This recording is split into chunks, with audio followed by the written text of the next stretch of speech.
Iran ने cease fire की बातचीत पर रोक लगा दी है, लेकिन अब देखना यहां पर यह होने वाला है कि ईरान जो कुछ वक्त पहले चाहता था कि पूर्ण विराम लग जाए, बातचीत से समझौता हो जाए, अब वही ईरान मंजूर होने को तैयार नहीं है। और अब यहां पर डोनाल्ड ट्रंप जो कभी पीछे हट रहे थे, अब वो चाहते हैं कि कहीं ना कहीं बातचीत हो जाए और इस युद्ध पर यही पूर्ण विराम लग जाए। अब देखना यह होने वाला है कि मिडिल ईस्ट का भविष्य क्या कुछ होगा। आज इसी मुद्दे पर हम चर्चा करेंगे अपने इस खास शो वॉर रूम में। नमस्कार दोस्तों, आप देख रहे हैं वॉर रूम और आज हम भावना क्या कुछ होने वाला है मिडिल ईस्ट में। जिस तरीके से आए दिन कभी कोई सा देश एक दूसरे पर मिसाइलें दाग रहा है और कभी कुछ हो रहा है, कभी डोनाल्ड ट्रंप कह रहे हैं कि सीज फायर हो गया है और ईरान वो उन सब स्टेटमेंट से यानी कि सिरे से खारिज कर दे रहा है।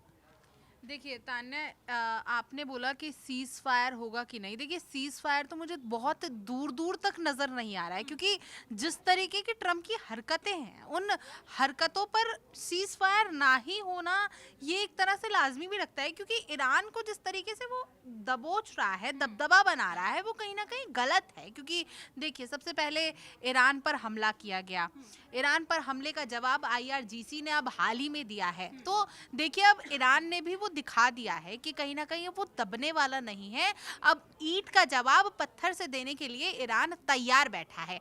तो कहीं ना कहीं ये बात जो है, इससे फर्क किसी को नहीं पड़ रहा, ना अमेरिका के राष्ट्रपति यानी कि ट्रम्प साहब को पड़ रहा है, ना कि सुप्रीम लीडर मुश्तबा खामनेई को पड़ रहा है। फर्क पड़ रहा है आम जनता को, क्योंकि कहीं ना कहीं ये हमले बर्बाद कर रहे हैं आम जनता को। किस तरीके से बर्बाद कर रहे हैं, क्योंकि हॉर्मूज बंद पड़ा है। हॉर्मूज बंद पड़ा है तो कहीं ना कहीं उससे जो है नुकसान आम जनता को हो रहा है। तेल गैस की कीमतें आसमान छू रही हैं, तो ये नुकसान आम जनता के लिए, ना कि सुप्रीम लीडर्स के खोखले दावे। और खास करके अगर हम बात करें, ट्रंप के खोखले दावे सिर्फ कहने को हैं। आज तक उनकी कोई भी ऐसे ट्वीट जो हैं वो कभी भी सक्षम हुए ही नहीं है तान्या। मुझे नहीं लगता कि ऐसे कोई भी दावे हैं जिन पे कभी भी उन्होंने एक मोहर लगाई हो। सिर्फ वो बोल देते हैं। मुझे लगता है कि वो वीकली एक प्लान बनाते हैं कि हमें कौन सा किस दिन ट्वीट करना है, और उसके बाद वो बोलने के बाद उसे कभी भी कंप्लीट नहीं करते, कभी भी उस पर अमल नहीं करते। वो ये बोलते हैं, एक दिन पहले ये बोला जाता है कि अब जो है डील हो जाएगी, अब जो है डील बेहद नज़दीक है, सीज फायर होने वाला है, समझौता होने वाला है, ईरान ने बात मान ली है। और दूसरे दिन ईरान ये बोल देता है कि नहीं, हमने कोई बात नहीं मानी है, ट्रम्प के सारे दावे झूठे थे। लेकिन भावना यहाँ पर यह भी नजर आ रहा है कि जिस हिसाब से देखा जाए तो अमेरिका ने इस बार गलत देश से पंगा लिया है। हाँ। क्योंकि ईरान कहीं ना कहीं ये लगा होगा अमेरिका को वेनेजुएला की तरह कि ईरान भी दब जाएगा, लेकिन ईरान दबता हुआ नहीं नजर आ रहा है। ईरान उल्टा और हमला और वॉर करता हुआ नजर आ रहा है, क्योंकि जिस हिसाब से देखा जाए तो अभी तक अमेरिका को धमकी दी जा रही थी, अब कहीं ना कहीं क्लियर धमकी इजराइल को भी दी जा रही है। इजराइल को भी बोल दिया गया कि अगर इजराइल पंगा लेता है तो मतलब उसको बख्शा नहीं जाएगा। यानी कि अगर इजराइल भी कुछ हिमाकत करता है अपनी तरफ से, ईरान पर हमला करता है, तो ईरान इजराइल को भी नहीं बख्शेगा। और डोनाल्ड ट्रंप जहां पर सीज फायर और मध्यस्थता और इन सब के स्टेटमेंट दे रहे हैं, कहीं ना कहीं अब मतलब नजर आ रहा है कि वो ईरान के सामने झुकते हुए नजर आ रहे हैं। कहीं ना कहीं अब वो खौफ में चले गए कि यहीं पर इस पर पूर्ण विराम लग जाए। देखिए कहीं ना अब ईरान के लिए वो स्थिति बन चुकी है कि मरता और क्या ना करता। क्योंकि लेकिन भावना यहाँ पर ना ये पॉइंट भी है कि अमेरिका जो एक शक्तिशाली देश की गिनती में आता है, अब सडन क्या हो गया है कि ईरान के सामने वो दबता हुआ नजर आ रहा है। ईरान अगर देखा जाए तो कहीं ऐसे बड़े शक्तिशाली देशों की गिनती में नहीं आता था जिस हिसाब से अमेरिका आता है, अगर कंपैरिजन के अकॉर्डिंग हम लोग देखें। लेकिन अब सडन ये सारी चीजें कैसे? देखिए मैं वही बोल रही हूँ कि मरता क्या ना करता। ईरान ने अब देखा कि अमेरिका की तरफ से अति हो चुकी है। ईरान ने ये देखा कि अब वो दबदबा खत्म हो चुका है, क्योंकि कितने ही हमले कर लिए अमेरिका ने और अब उसकी अति आ चुकी है। अब वो खत्म हो चुका है डर। देखिए डर तब तक ही होता है जब तक कोई दूसरा देश दब रहा हो, लेकिन अब यहाँ पर ईरान ने अगर दबना छोड़ दिया और ईंट का जवाब पत्थर से देना शुरू कर दिया, तो कहीं ना कहीं वो अमेरिका को चीज़ें समझ आने लगी हैं कि ट्रम्प को ये समझ आने लगा है कि अब ईरान भी जो है ना वो झुकने वाला नहीं है, और इस वजह से वो कहीं ना कहीं अब सीज फायर पर जोर दे रहे हैं। अब ट्रम्प भी ये चाह रहे हैं सीज फायर पर। लेकिन तान्या, इन सबके बीच में मेरा एक ये भी एक आपसे सवाल है कि देखिए, जहाँ पर दुश्मनी पनप रही थी वहाँ तो पनप रही थी, लेकिन एक तरफ दोस्ती भी पनप रही थी। इजराइल और अमेरिका की बात कर रही हूँ मैं तान्या। तो कहीं ना कहीं आप देखिए कि अब वो दोस्ती भी दुश्मनी में तब्दील होने को कगार पर है, क्योंकि जिस तरीके से अभी हाल ही में, मैं अपने दर्शकों को बता दूं कि अभी हाल ही में नेतन्याहू से बातचीत हुई ट्रम्प साहब की, और ट्रम्प ने उन्हें पागल तक कह दिया। ये तक कह दिया कि आप पागल हैं और आप युद्ध सुलझाना नहीं चाहते, अगर मैं ना होता तो आपका क्या होता, इजराइल अलग थलग हो जाता। तो कहीं ना कहीं अब मुझे लगता है कि वो जो दोस्ती थी ना तान्या, वो कहीं ना कहीं अब वो दुश्मनी में तब्दील हो रही है। लेकिन मैं आपसे जानना चाहूंगी कि तान्या, उन सबके रीजंस क्या रहे होंगे, क्यों ऐसा हो रहा है? बिल्कुल भावना, अगर देखा जाए तो डोनाल्ड ट्रंप ने कहीं ना कहीं ईरान की तरफ भी मतलब ये समझौता करना चाहते थे ईरान से डोनाल्ड ट्रंप, लेकिन इजराइल अगर देखा जाए तो बेंजामिन नेतन्याहू ने कहा था कि वो ये डील नहीं एक्सेप्ट करें। कहीं ना कहीं वो अपना प्रॉफिट देखकर चल रहे थे। उन्होंने क्लियर मना किया था कि समझौता नहीं होना चाहिए दोनों देशों के बीच में। अगर तलखी देखी जाए तो वहीं से शुरू हुई थी दोनों के रिश्तों में। इजराइल और अमेरिका की बात करें तो उनके रिश्तों में तलखी वहीं से आई थी। लेकिन तान्या, मैं इन सब के बीच में यही जानना चाह रही हूँ कि आखिर इजराइल को ऐसी कौन सी चुल हो रखी है कि वो ये चाह ही नहीं रहा कि सीज फायर हो जाए, क्योंकि असल में लड़ाई तो ईरान और अमेरिका की नहीं, ईरान और इजराइल की लड़ाई थी। और अगर अब बीच में ट्रम्प आ गए हैं कि अब ठीक है, अब वो मुद्दे पर एक लाइन पर आ चुके हैं कि हाँ ठीक है, अब सीज फायर करते हैं, तो इजराइल को ऐसी कौन सी चुल हो रही है कि वो चाह ही नहीं रहा है कि सीज फायर हो? क्योंकि इजराइल चाहता ही नहीं है कि अमेरिका और ईरान के बीच का अगर समझौता हो दोनों का, कहीं ना कहीं मतलब इजराइल भी ये चाहता है कि अगर ईरान अमेरिका यानी कि अमेरिका ईरान के परमाणु यानी कि स्टेट ऑफ हॉर्मुज पर और एनरिच्ड यूरेनियम पर कब्जा कर लेता है, तो कहीं ना कहीं उसमें इजराइल का भी प्रॉफिट है। क्यों? क्योंकि इजराइल और अमेरिका की अच्छी खासी दोस्ती है, अच्छे खासे रिश्ते बने हुए हैं, अच्छे खासे संबंध है दोनों देशों के बीच में। अब अगर समझौता ऐसे ही हो जाता है बिना किसी डील के, तो कहीं ना कहीं देखा जाएगा तो इजराइल के लिए तो लॉस है ना, क्योंकि अगर अमेरिका को भी नहीं मिला तो इजराइल को भी नहीं मिलेगा। तो इसलिए दोनों के बीच में कहीं ना कहीं रिश्तों में दरार पड़ती हुई नजर आ रही है अगर देखा जाए भावना। लेकिन मुद्दा यहाँ पर ये है कि इजराइल अगर अमेरिका पर इतना फोर्स कर रहा है, खुद क्यों नहीं जंग में जाके भिड़ रहा है? या तो वो अपना सेफ प्ले कर रहा है, या तो वो ये देखना चाह रहा है कि उसके खुद के जो वेपन्स हैं वो वेस्ट ना हो। क्योंकि अमेरिका अगर देखा जाए, डोनाल्ड ट्रंप अपना माइंड इतना यूज नहीं कर पाते हैं, उनका वो वाला से। इसके अंदर तान्या, मैं आपको ये कहना चाहूंगी कि देखिए, इजराइल के जो राष्ट्रपति हैं यानी कि नेतन्याहू जो है ना, वो इस समय सुमड़ी में घूम रहे हैं। कहीं ना कहीं वो उन्होंने एक वॉर तो छिपवा दी, लेकिन अब वो ना पीछे से दाव पेच चलना चाहते हैं। वो चाहते हैं कि वो इस पूरे खेल में दिखाई ना दें, लेकिन वो कुछ ना कुछ करते रहें, वो बैकफुट से वार करते रहें, मतलब पीछे से वार करें। तो काफी चालाकी की जा रही है यहाँ पे नेतन्याहू की साइड से। वो एक तरफ ये भी कह रहे हैं कि सीज फायर होना नहीं चाहिए, वो ये भी नहीं चाहते कि सीज फायर हो, लेकिन वो ये भी चाह रहे हैं कि वो बीच में भी ना आए, वो दिखने भी नहीं चाहिए। कहावत है ना, चट भी मेरी पट भी मेरी। तो डोनाल्ड ट्रंप का वही नजर आ रहा है कि मैं स्टेट ऑफ हॉर्मुज पर भी कब्जा करना चाहता हूँ, एनरिच्ड यूरेनियम भी मेरे को मिल जाए, सीज फायर भी हो जाए और ना भी हो, सारी चीजें कंटिन्यू रहे। तो उनका ये वाला सीन चल रहा है। ये तो है ही तान्या, क्योंकि ट्रंप की जिस तरीके से शर्तें सामने आई हैं, ट्रंप क्या कह रहे हैं, अगर मैं आपको मोटी मोटी बात ही बता दूं कि शर्तें क्या रखी गई हैं। सबसे पहली शर्त तो ये रखी गई है कि जो यूरेनियम है उसको पूरा का पूरा एनरिच्ड यूरेनियम वो अमेरिका को सौंप दे। दूसरा क्या है कि उसके बाद ईरान जिसने बनाने के लिए इतनी मेहनत की है, वो क्यों अमेरिका को सौंपेगा, और वो भी नष्ट करने के लिए? मतलब कोई सेंस ही नहीं बनता इसका। तो देखिए, पहले मैं अगर अपने दर्शकों को 3 शर्तें वो बता दूं, तो पहले तो ये है कि सारा एनरिच्ड यूरेनियम जो है वो ईरान जो है अमेरिका को सौंप दे। दूसरा क्या है कि उसके बाद वो न्यूक्लियर पावर्स बनाएगा ही नहीं। और तीसरा क्या है कि हॉर्मुज जो जहां से 20% जो है तेल, मतलब अधिकतर, मतलब एक जीवन रेखा माना जाता है तेल और गैस का, अगर वहां से सप्लाई हो रहा है, तो वो ये चाह रहा है कि ईरान जो है वो टोल टैक्स ना ले।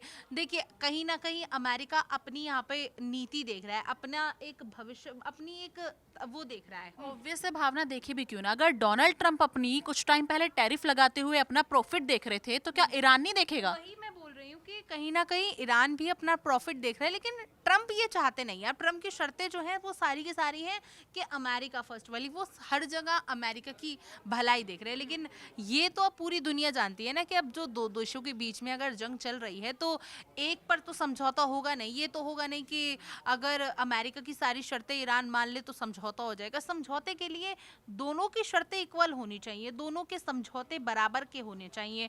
अब ईरान ने क्या मांगा है? ईरान ने बेहद सिंपल लहजे में कहेंगे तान्या, सिंपल, एकदम सिंपल भाषा में कहेंगे, ईरान ने बोला कि भैया तुमने जो हमला करा है उसका मुआवजा भर दो, इसमें कोई भी बुराई नहीं है। मुझे नहीं लगता कि अगर वो उसके अंदर अपना स्वार्थ देख रहा है, वो सिर्फ ये देख रहा है कि अगर ईरान जो है अमेरिका से छोटा देश है तो, और उसने, अमेरिका ने, सुपर पावर ने अगर हमला किया है तो कहीं ना कहीं भाई उसकी भरपाई कर दो, और वो यही कह रहा है। और उसने अमेरिका की तरफ से ये बोला जा रहा है कि एनरिच्ड यूरेनियम हमें सौंप दो, लेकिन किस बेसिस पे सौंप दो? क्या ईरान की कोई सिक्योरिटी नहीं है? क्या वो अपनी सिक्योरिटी के लिए कुछ करेगा नहीं?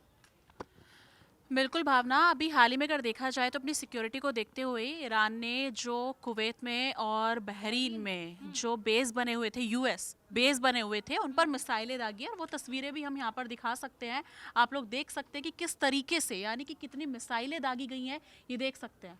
ये मिसाइलें, यानी कि जितने भी यूएस बेस बने हुए थे ना बहरीन में, देखा जाए तो उन सब पर मिसाइलें दागी गई हैं।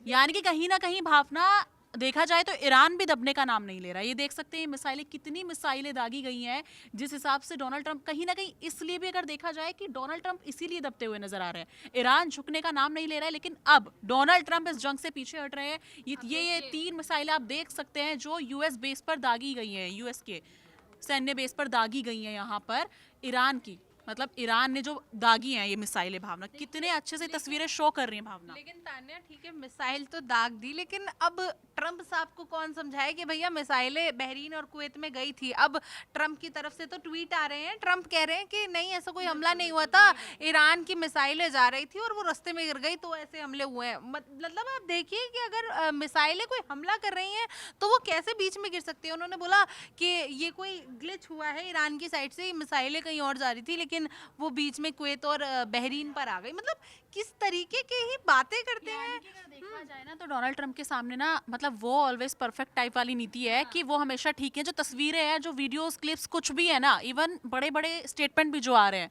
वो सब वो झुटलाने की कगार पे, मतलब काफ़ी सारी वो चीज़ें झूठ है, सिर्फ डोनाल्ड ट्रंप सही है। ये तस्वीरें जो सामने आई हैं, क्या ये तस्वीरें झूठ हैं?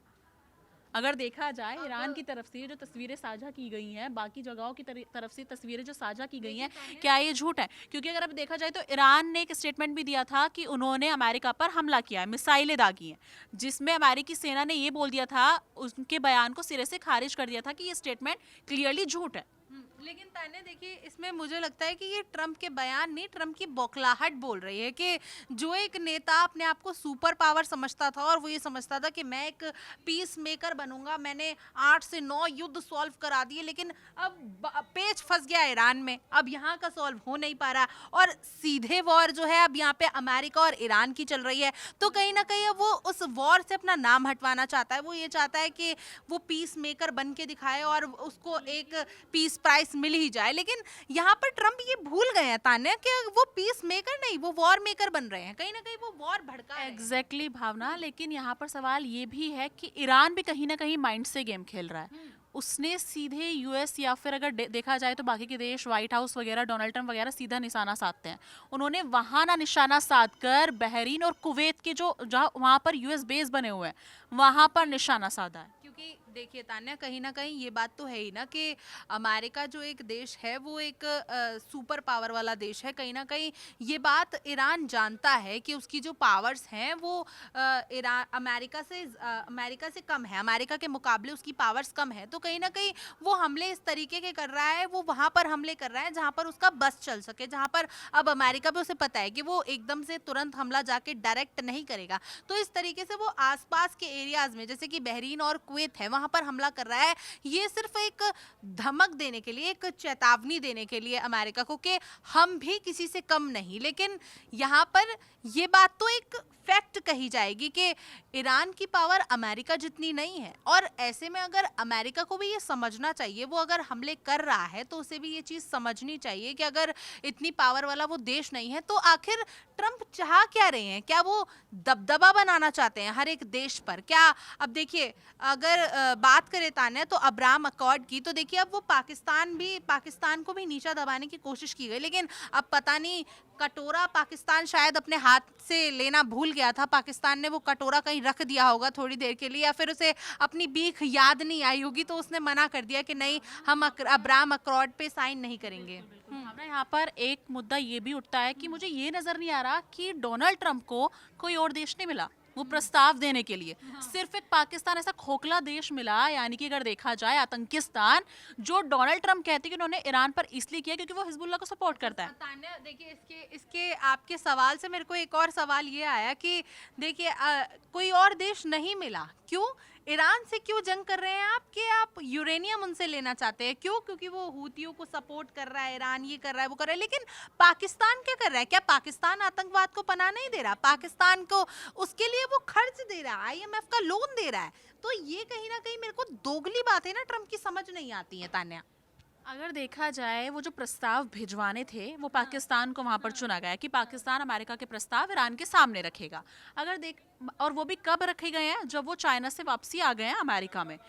चाइना में गए थे तो ये स्टेटमेंट बोल के गए थे कि ईरान मुद्दे को लेकर कोई बात ही नहीं होगी। वहां जाकर बात ही क्या हुई है? ईरान मुद्दे को लेकर हुई है कि वहां पर स्ट्रेट ऑफ हॉर्मुज खुलेगा नहीं खुलेगा, एनरिच्ड यूरेनियम पर क्या कुछ होगा। इवन ये भी खबरें सामने आई थी कि जब वहां पर उन लोगों की बीजिंग में मीटिंग हो चुकी थी तो सोशल मीडिया पर एक वीडियो काफी तेजी से वायरल हो रहा था डोनाल्ड ट्रंप का।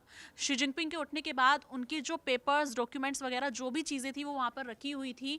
इवन वो चीजें देखने या खंगालने की या फिर उनको उन पर नजर पूरी डोनाल्ड ट्रंप ने गड़ाई हुई थी। लेकिन वो सच थी झूठ थी ये तो वक्त ही बताएगा, भी वो क्लियर कंफर्मेशन नहीं हो पाया है। देखिए यहाँ पर मध्यस्तर की बात करी आपने, बात करी कि कोई एक मीडिएटर अगर पाकिस्तान को चुना गया, तो मुझे लगता है कि एक बात बताइए तान्या कि अगर ट्रंप पाकिस्तान को चुन सकते हैं तो ईरान जो है चीन और रशिया को क्यों नहीं चुन सकता? देखिए कहीं ना अब ये दोहरी नीति समझिए आप, ये इनसिक्योरिटी है ट्रंप को। बिल्कुल टर्म आपने सही यूज करा तान्या कि एक जब पुतिन वहां पर गए थे तो डोनाल्ड ट्रंप क्यों अलग अलग स्टेटमेंट दे रहे थे उनका। इवन जब देखा जाए तो पुतिन वहां पर गए थे डोनाल्ड ट्रंप के बाद चाइना गए थे शी जिनपिंग से मिलने के लिए, तो डोनाल्ड ट्रंप का स्टेटमेंट आता है कि अब इतने घंटे के अंदर ईरान पर मिसाइलें दागी जाएंगी। क्यों? कहीं ना कहीं उनको इनसिक्योरिटी थी कि शी जिनपिंग और पुतिन एक तरफ ना हो जाए और अमेरिका की तरफ कोई प्लान ना बना रहे हो वो अमेरिका के खिलाफ में। देखिए मैं पुतिन का आपका ट्वीट आपने बात करी कि पुतिन जब गए थे तो उन्होंने ट्वीट करा था, लेकिन आपको मैं एक दोहरी नीति का एग्जांपल और देती हूँ ट्रंप का। जब ट्रंप बीजिंग की धरती पर कदम रख रहे थे तो उन्होंने अपने देश को ही नहीं छोड़ा, उन्होंने ये भी तक बोल दिया कि एक जिनपिंग का एक बयान आया था उससे पहले, उन्होंने बोला था कि जो अमेरिका है वो धरातल में जा रहा है, वो ऐसा देश है जो धरातल में जा रहा है। इसको ट्रंप ने एक्सेप्ट कर लिया, मतलब अपने देश की ही बुराई क्यों एक्सेप्ट? हाँ देखिए, वो मैं आपको इनसाइड स्टोरी वो बाद में बताती हूँ कि देखिए उसने एक्सेप्ट कर लिया। देखिए तान्या ने कहा कि उसके कार्यकाल में नहीं, ट्रंप ने क्या कहा कि हाँ अमेरिका धरातल में जा रहा था, लेकिन उस टाइम पे मेरा कार्यकाल नहीं था, उस टाइम पे जो बाइडन थे। तो मतलब भैया जो बाइडन से जाके पूछो। हाँ देखा जाए तो यानी कि डोनाल्ड ट्रंप के स्टेटमेंट ना नेक्स्ट लेवल होते हैं। कभी वो फेवर में कहते हैं, मतलब अभी कुछ स्टेटमेंट दिया है, कुछ सेकंड बाद कोई और स्टेटमेंट आएगा, वो अगेंस्ट में भी हो सकता है, फेवर में भी हो सकता है। ये समझ नहीं आता कि कब वो किसके फेवर में बोल रहे हैं, कब अगेंस्ट में है, कौन उनका दोस्त है, कब कौन उनका दुश्मन बन जा रहा है, जिस हिसाब से अभी चीजें चल रही हैं। यही स्टेटमेंट बोला गया था जब शी जिनपिंग ने बोला था, और उन्होंने बोला कि हाँ ऐसी सिचुएशन रही है लेकिन जो बाइडन के टाइम पे रही है। अब तो मतलब अगर देखा जाए तो कहीं ना कहीं डोनाल्ड ट्रंप अपना क्रेडिट ले गए वो कि अब बिल्कुल परफेक्ट और सही चीजें चल रही हैं। और उसके बाद चीन से निकलते ही क्या बोले कि अब मैं ईरान पर हमला करने वाला हूँ, और चीन को वहां पर जाकर क्या बोल के आए? पहले बोला, देखिए मैं आपको पूरा एक सीक्वेंस समझा देती हूँ, पूरा सिनेरियो बता देती हूँ कि सिचुएशन क्या हुई कि बीजिंग की धरती पर जाने से पहले, चाइना जाने से पहले ट्रंप ने मीडिया से बातचीत करी, ट्रंप ने मीडिया से बातचीत करी और ट्रंप ने बोला कि मैं ईरान पर बात नहीं करूंगा। सबसे बड़ा मुद्दा ही ये था कि मैं ईरान पर बात नहीं करूंगा। बिना कोई सवाल पूछे किसी के कुछ भी मतलब खुद से स्टेटमेंट दे रहे हैं कि अगर वो वहां पर जा रहे हैं तो वहां की इकोनॉमी, वहां के डेवलपमेंट और वहां के इंफ्रास्ट्रक्चर को लेकर बातें होंगी और ईरान को लेकर तो मुद्दा उठेगा ही नहीं।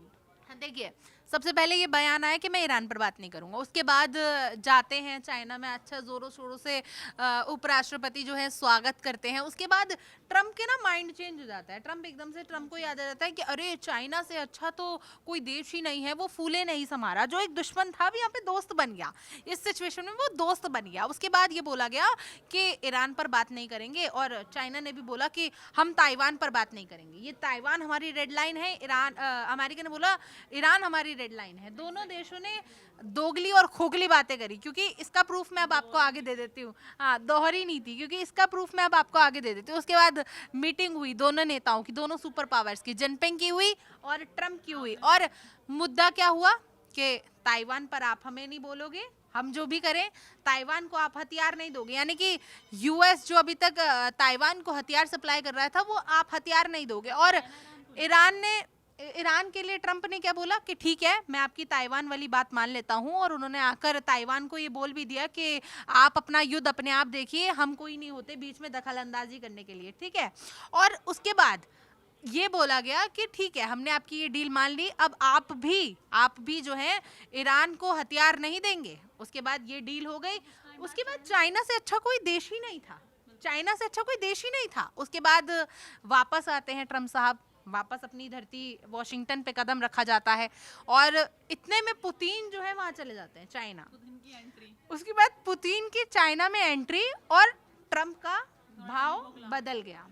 ट्रंप पलट गए, ट्रंप यूं बदल गए। और ट्रंप ने क्या बोला, अब ईरान पर मैं बहुत बड़ा हमला करने वाला हूं, मिसाइल दागने वाला हूं, या तो डील होगी या फिर ईरान तबाह हो जाएगा।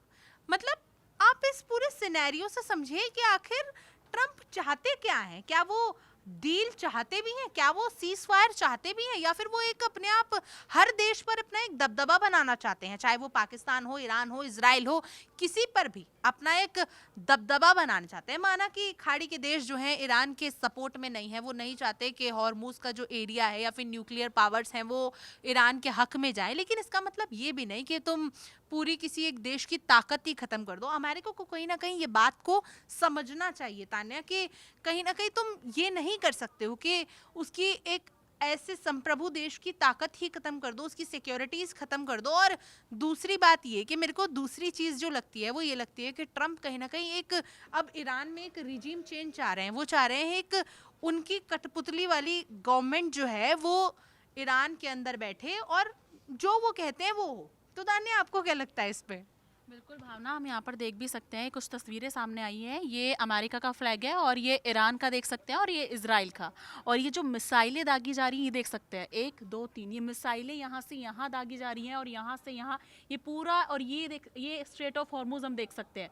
ये जो शिप पर वहाँ पर मिसाइलें दागी गई थी, वहाँ स्ट्रेट ऑफ हॉर्मुज में जो तेल को लेकर इधर से उधर इंपोर्ट एक्सपोर्ट चल रहा था, वहाँ पर ये अमेरिका का फ्लैग है और ये ईरान और ये इजराइल का देख सकते हैं हम। और ये मिसाइलें दागी जा रही हैं आपस में, दोनों देशों के बीच में जो जंग छिड़ी हुई थी और जो जंग अभी हाल ही में भी मतलब चल रही है, कहीं ना कहीं रुकने का नाम नहीं ले रही है। और ये स्ट्रेट ऑफ हॉर्मुज को लेकर देख सकते हैं हम लोग कि किस तरीके से वहाँ के शिप्स पर मिसाइलें दागी जा रही हैं और आसमान से मतलब गोले बरसाए जा रहे हैं, मिसाइलें बरसाई जा रही हैं और एक दूसरे पर मतलब मिसाइलें दाग रहे हैं। युद्ध कहीं ना कहीं थमने का नाम नहीं ले रहा है। बट यहाँ पर चीज़ें ये समझ नहीं आ रही हैं, जो डोनाल्ड ट्रंप बार बार सीज फायर को लेकर स्टेटमेंट दे रहे हैं, हर दिन उनके नए बयान आ रहे हैं बार बार। अगर ईरान की बात करें तो ईरान अब कहीं ना कहीं सीज फायर से पीछे हटता नजर आ रहा है।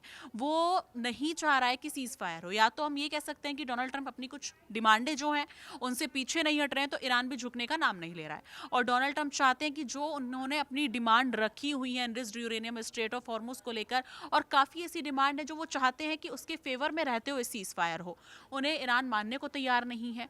लेकिन कहीं ना कहीं अभी हाल ही में जो ईरान ने अमेरिका पर हमला किया था, उनके जो युद्ध पोतों की बात आई थी उसमें चाइना का नाम आया था कि वो जो युद्ध पोत है वो कहीं ना कहीं चाइना के हैं।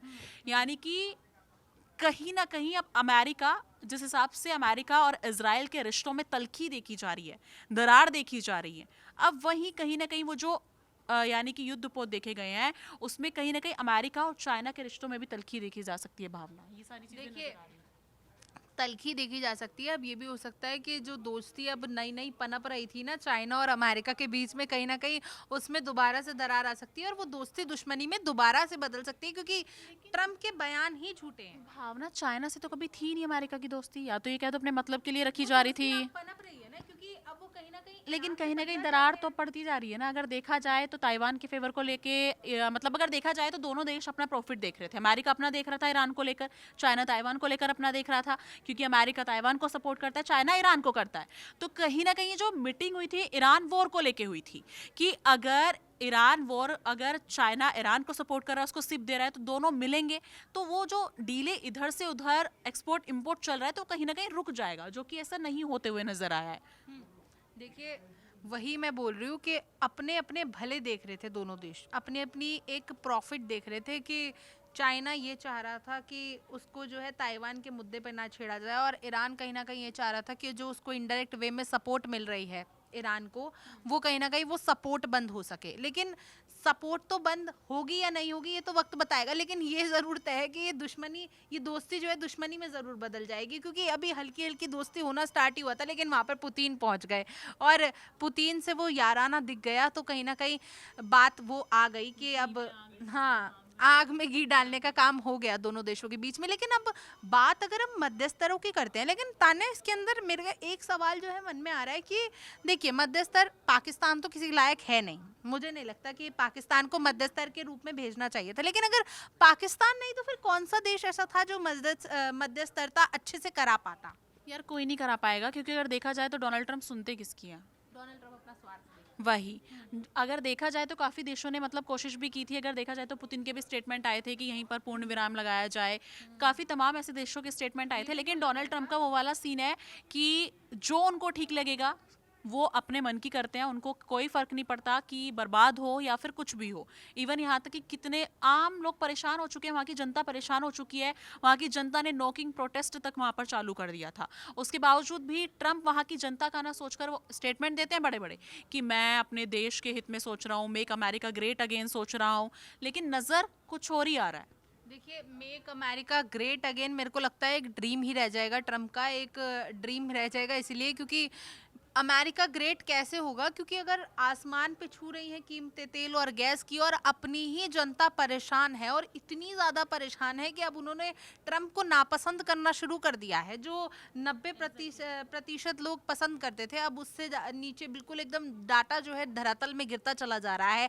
कहीं ना कहीं वो ट्रम्प की चाहत जो है लोगों के मन से ख़त्म हो रही है। तो कैसे अमेरिका ग्रेट होगा ये मैं ट्रम्प से भी जानना चाहती हूँ, और मैं वहाँ की जनता से भी जानना चाहती हूँ। लेकिन अब कहीं ना कहीं अगर ट्रम्प का जो दबदबा है कह लें, वो ईरान से कम हो रहा है, तान्या ये मान सकते हैं कि ईरान से वो दबदबा कम हो रहा है, क्योंकि ईरान भी अब, हाँ, क्योंकि ईरान भी अब थक चुका है। ईरान ने भी अब वो सोच लिया है कि अब जो होगा देखा जाएगा, क्योंकि इतने हमले, इतनी धमकियां, इतने वादे, और अब देखिए, आपने हाल ही में देखा होगा कि जिस तरीके से वहाँ के ईरान के विदेश मंत्री अब्बास अरागची ने बोला कि ट्रम्प के वादों पर अब हमें कोई भी यकीन नहीं है, हम सीज फायर पर तभी बात करेंगे जब हमें कोई पुख्ता सबूत मिले कि आप हमला नहीं करोगे हमारे पे और हमारे पर कोई दबदबा नहीं बनाओगे। अब हाल ही की खबर की बात करें तो देखिए, जैसे अली खामनेई की मौत हो गई, 28 फरवरी को मार दिया गया इजराइल, और लेकिन अब जो है ये भी खबरें आ रही हैं कि आज उनका जो है अंतिम संस्कार होने वाला है, अली खामनेई का। बहुत बड़े नेता थे। अब ये भी पहले ये कहा जा रहा था कि अमेरिका ने हमला किया तो ईरान की जनता इससे खुश है कि अली खामनेई मर गए, लेकिन अब जो खबरें आ रही है कि 2 करोड़ लोग जो हैं उनके संस्कार में पहुंचेंगे। तो देखिए, इसके अंदर ट्रम्प की नीति दिखती है कि ट्रम्प कितना झूठ बोल सकते हैं, क्योंकि यहाँ पर मुद्दा यही है, अगर देखा जाए तो ट्रम्प ने एक स्टेटमेंट दिया था कि उन्होंने यूक्रेन और रशिया का सीज फायर करवा दिया, यानी कि 3 दिन का सीज फायर हुआ है। लेकिन वो टिका कितने दिन? 3 दिन भी मुश्किल से टिका था। देखा जाए तो यूक्रेन ने मिसाइलें दाग दी थी, रशिया ने मिसाइलें दाग दी थी। और बात रही, मतलब ये चीज़ें समझ नहीं आ रही, जिस देश ने, जिस राष्ट्रपति ने लगभग 9 युद्ध रुकवाए हैं, वो खुद का क्यों नहीं रुकवा पा रहा है? जहां डोनाल्ड ट्रंप ये स्टेटमेंट देते थे कि मैंने भारत पाकिस्तान का रुकवाया है, तमाम ऐसे युद्ध रुकवाए हैं, अपनी बारी में क्या हो गया? अपनी बारी में क्यों वो घुटने टेकने की कगार पर आ गए ईरान के सामने, अगर देखा जाए? और अब्बास अरागची ने बिल्कुल ठीक कहा कि डोनाल्ड ट्रंप के स्टेटमेंट पे बिल्कुल भी बिलीव ही नहीं किया जा सकता, क्योंकि वो इस सेकंड बोल रहे हैं कि हमारा सीज फायर हो गया है, अगले सेकंड कह रहे हैं मैं मिसाइल दागने वाला हूँ, फिर वो कुछ देर बाद स्टेटमेंट देंगे कि मेरे को 3 देशों ने रोक दिया है ईरान पर मिसाइलें दागने के लिए, और वो 3 देश जो है उनकी तरफ से कोई स्टेटमेंट ही नहीं आया है। वो डोनाल्ड ट्रंप खुद अपने फेवर में लेके वो खुद से स्टेटमेंट दे रहे हैं कि मैं तो ईरान पर मिसाइलें दागने वाला था, लेकिन मेरे को 3 देशों ने रोक दिया। वो नहीं चाहते थे कि मैं ईरान पर मिसाइलें दागूं।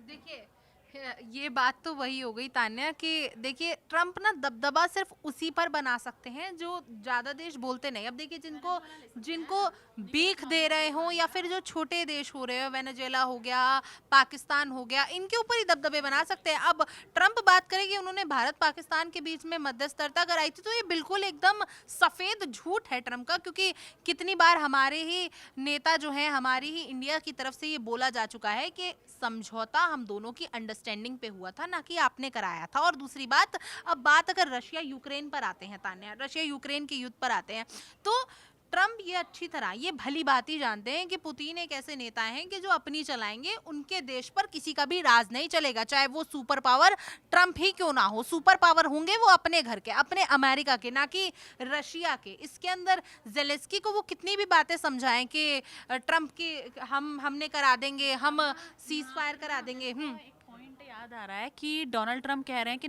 लगभग 9 युद्ध रुकवाए हैं, लेकिन यहाँ पर नजर ये आ रहा है, काफी लोगों के जहन में सवाल भी है कि जहां पर डोनाल्ड ट्रंप रुके हैं ना, गए हैं मध्यस्थता कराने के रूप में, वहां पर कहीं ना कहीं ये चीजें नजर आई हैं कि वहां पर आग और भड़की है, यानी कि आग और सुलगती हुई नजर आई है। युद्ध रुकने का तो नाम, जैसे कि डोनाल्ड ट्रंप ने बोला है कि रशिया यूक्रेन को लेकर उन्होंने मतलब काफी बार जेलेंस्की से मिले हैं, काफी बार पुतिन से मिले हैं कि कहीं ना कहीं पूर्ण विराम हो जाए, कहीं ना कहीं मध्यस्थता के थ्रू ही मतलब इन लोगों का युद्ध रुक जाए, लेकिन चीजें कहीं और ही नजर आई, चीजें मतलब आग और भड़कती हुई नजर आई डोनाल्ड ट्रंप के मिलने के बाद, क्योंकि डोनाल्ड ट्रंप कहते हैं कि वो युद्ध उनका सुलझा रहे हैं, रुकवा रहे हैं, लेकिन नजर ये आ रहा है कि कहीं ना कहीं वो और आगे लगवा रहे हैं।